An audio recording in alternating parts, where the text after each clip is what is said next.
Les syndicats avaient mis la barre très haut et ils ont réussi leur pari. Selon eux, de 2,5 millions à 3 millions de manifestants ont battu le pavé partout en France contre la réforme des retraites, comme ici à Marseille.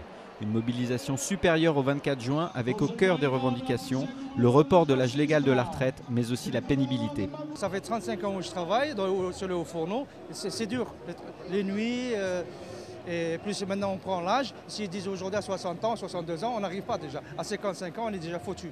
À la SNCF, la moitié des agents ont suivi le mouvement et ce matin, la gare du Nord à Paris était quasiment désertée.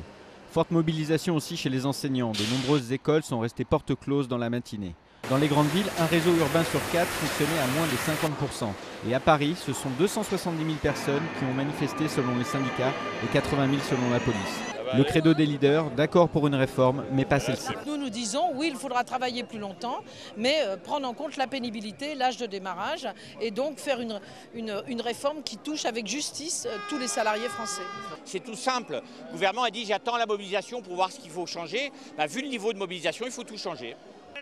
À l'Assemblée, la séance des questions au gouvernement a été brièvement suspendue alors que les députés communistes déposaient face au banc du gouvernement des milliers de signatures de leur pétition contre la réforme.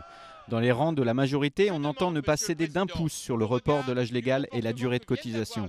En parallèle, le gouvernement a maintenu son ouverture sur la pénibilité, les polypensionnés et les carrières longues. Et les Français sont aussi responsables. Ils comprennent que cette réforme est nécessaire, qu'on ne peut pas endetter les générations futures. Et donc je pense qu'on a raison d'être au rendez-vous du courage et de tenir sur ce texte.